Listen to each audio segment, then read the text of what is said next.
यो रुको रुको, हाँ नहीं दे रहा स्थिर से ये लड़की के कनी कहियो ना घुसकते पूरा दिशन जेते यो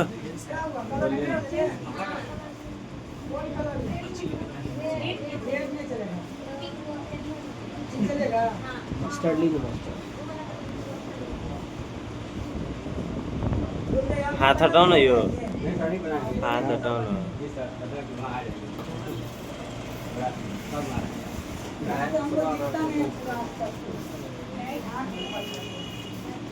चलिए हाँ भैया बनाइए। हंसना नहीं किसी बात, मतलब कोई हंसेंगे नहीं। क्या सर बच्चा वाला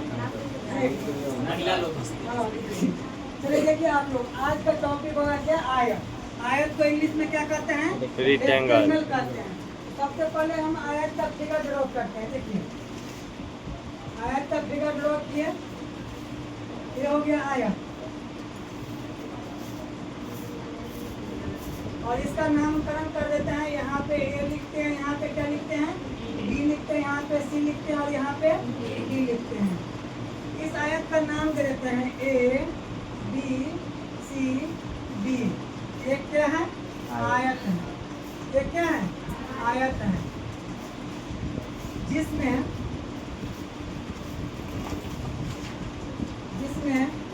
यहाँ पर ध्यान दीजिए, आयत का डिफिनीशन होता है कि जिस भी आकृति की आमने सामने का भुजा क्या होना चाहिए, बराबर होना चाहिए, कोण क्या होना चाहिए, समकोण होना चाहिए। मीन्स यह हुआ कि इस भुजा के बराबर, यानी ये भुजा हुआ और इस भुजा के बराबर में ये भुजा हुआ।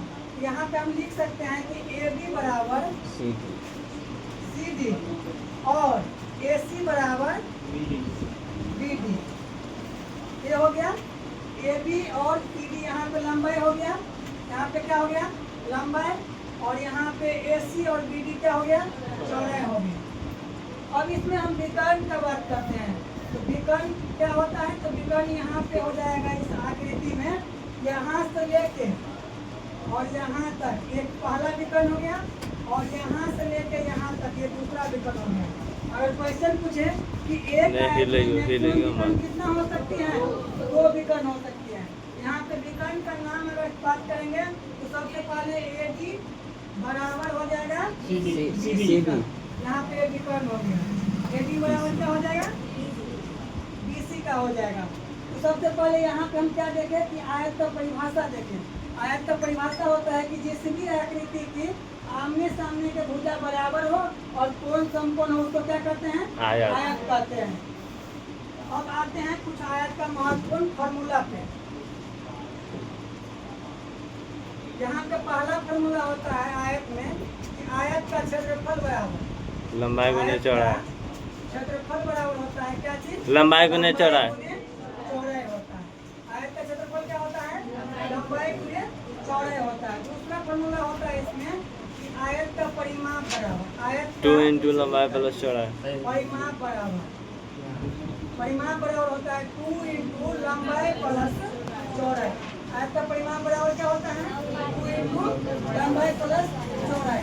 ये चीज यहाँ पे नोट करके लिख लेना है कि परिमाप रहे या परिमिति रहे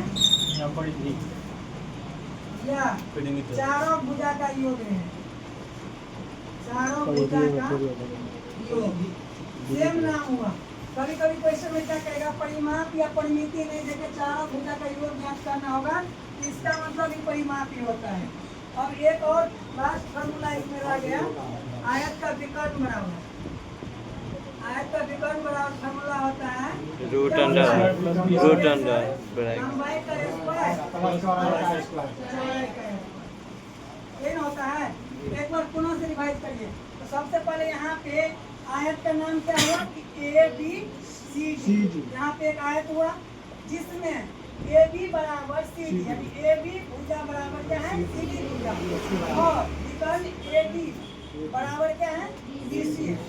अब इसमें हम एक चीज और बताए थे कि आयत का क्षेत्रफल क्या होता है, लंबाई गुना चौड़ाई। आयत का परिमाप क्या होता है, लंबाई प्लस चौड़ाई होता है। आयत का विकर्ण क्या होता है, लंबाई का स्क्वायर प्लस चौड़ाई का स्क्वायर होता है। यही ना होता है। अब आइए क्वेश्चन पे सही लिखा है। अगर हम क्वेश्चन पहला क्वेश्चन लिखते हैं यहाँ पे, पहला क्वेश्चन लिखते हैं कि किसी आयत की लंबाई 8 मीटर है और चौड़ाई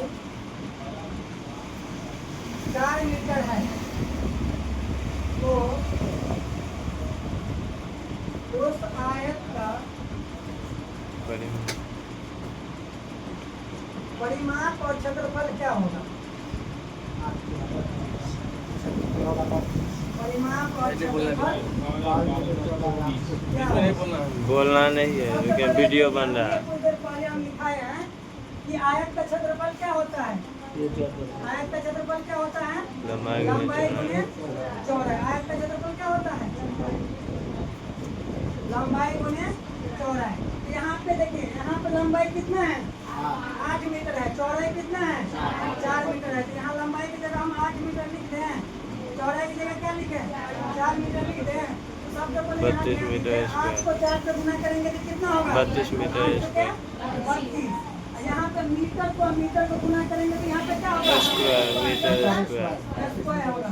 या इसी को आम भाषा में आप ऐसे लिख सकते हैं कि 32 वर्ग मीटर। क्या लिख सकते हैं?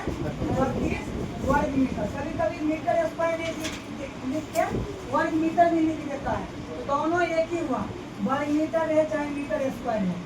इस क्वेश्चन में क्षेत्रफल पूछा था, क्षेत्रफल कितना है? 32 वर्ग मीटर।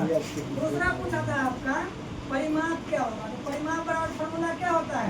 2 इंटू लंबाई प्लस 2 चौड़ाई। इंटू लंबाई प्लस चौड़ाई। तो 2 की जगह 2 होगा, लंबाई की जगह 8 होगा, चौड़ाई की जगह क्या होगा? 4 होगा। चौड़ाई की जगह क्या होगा? 4 होगा। तो यहाँ 24 पे क्या होगा हो जाएगा? इसका। 2 इंटू 8 4 12 गुना करेंगे तो 12 दूनी 24। 24 इसका इकाई क्या होगा? मीटर होगा। मीटर क्या होगा? मीटर होगा। तो यही दोनों आंसर हुआ। अगर क्षेत्रफल ज्ञात करना होगा तो 32 मीटर स्क्वायर हुआ, परिमाप ज्ञात करना होगा तो क्या होगा? 24 मीटर होगा। यहाँ तक समझने में दिक्कत नहीं ना है?